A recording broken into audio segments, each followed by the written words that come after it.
Hey everyone, what's up? Today we're going to create some DNA from strawberries. We're going to extract it. So I'm going to go through a step-by-step process. First step, I need to make the buffer solution. So I have a glass, I have some salt, baking soda, and dish soap. So I'm just going to add those things to this, and then I'm going to pause the video and stir it for a little bit. You don't need a lot of salt, about 1.5 grams. Need about 5 grams of baking soda, so a little bit more.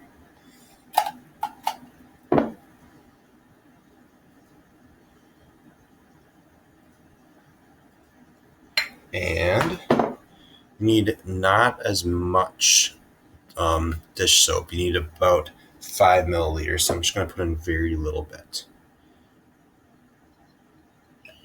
All right, so that's what I got right now. And I'm going to add about 100 milliliters of water. I don't know if you can see this. Here's my sink. Now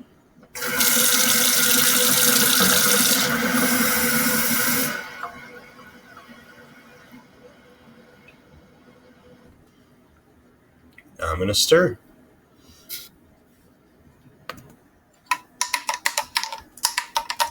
There you go.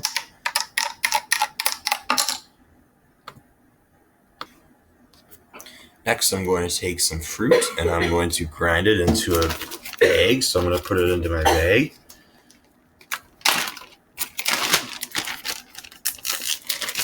And all you're going to do is crush it up, and I will do that. So just kind of like this. You can use like a pencil or something. That sometimes works a little better. So I'll just do that, and I'll get back to you in a second. All right, the fruit is all crushed. Now I'm going to add some buffer solution. I'm not going to add a whole lot. I'm only going to add about 10 milliliters. So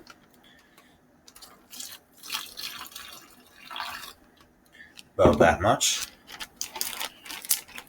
I'm going to let it mix for a little bit. We're supposed to let it mix for about 5 minutes. So I'll get back to you in about 5 minutes. All right, so the next step, I don't know if you can really see it. It's hard to tell, but there's like kind of chunks still left in there, and then there's a bunch of liquid. We want to separate all the chunks out, and the way we're going to do that is we're going to take a coffee filter.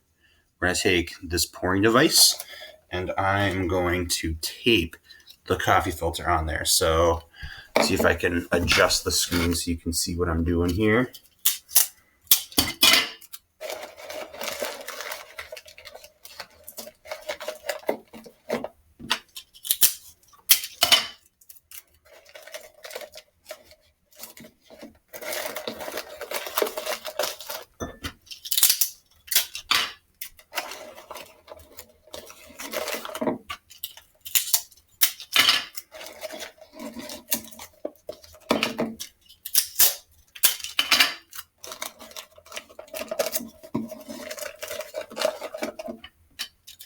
Just one more piece of tape. Okay, so there we go. We got our filter, and now we're going to pour our fruit into it. So I guess I'm going to adjust the screen one more time. Here we go. Got to pour slowly because you don't want to break it.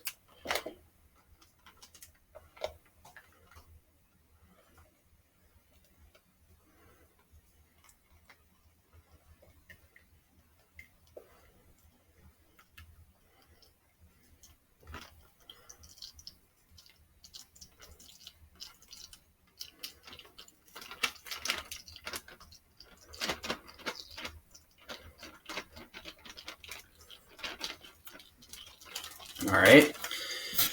So I don't know if you can see this, but it's filtering through. And what is filtering through is actually the DNA is in there, whereas I don't know if you can see the top here. A lot of the extra fruit is getting stuck up top, so that will not go into our new solution. All we're going to get is this liquidy solution of DNA. So I'm going to let this filter for a little bit, and I'll get back to you. All right, so you could let it sit for longer. I've let it sit for about 10 minutes.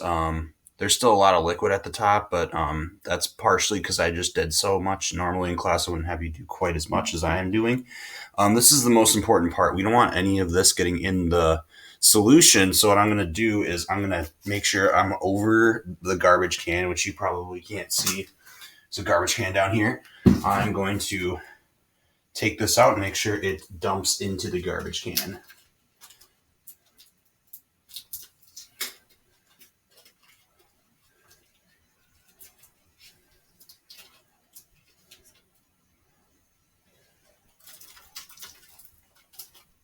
Just like that. So there it is right there. I've got my solution. And all the other stuff is now in the garbage. I'm just going to pull some tape off quick.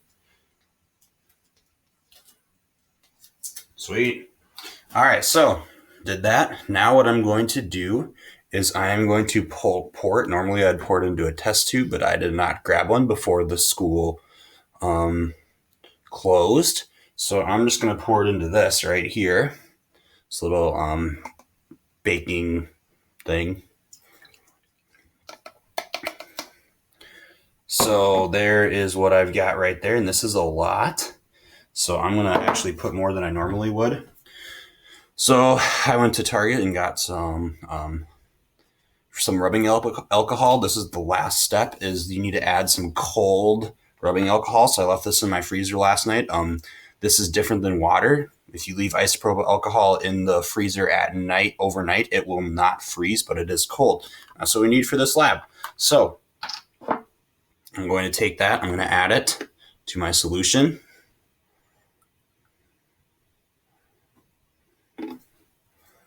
And it's kind of hard to see, but you can kind of start to see a layer forming. You can see like a white, kind of cloudy layer on top and a red, like, I don't know, darker layer on bottom.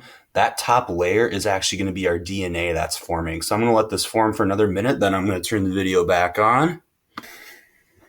All right, so the DNA has precipitated. Like I said, we have the two layers. So now I can actually take a fork and extract the DNA. And there it is right there. You can kind of see it. I guess I'll try to hold up as close as I can. It's kind of sticky, kind of gross looking. That right there is the DNA of the strawberry. Maybe you're wondering, how does such a small strawberry have so much DNA? Well, actually what happens is farmers have bred strawberries specifically so that way they have a lot more DNA. That way they can create better flavors, I guess, make it taste better than what and make them larger than what a natural strawberry would look like. So there it is. There's your DNA extraction. If you're doing this as a makeup instead of doing your virtual online extraction, what I'll have you do is maybe write a 4 or 5 step procedure of what I did and write 2 things that you learned. And that should be good enough for that. All right, thank you guys. Have a good rest of your day.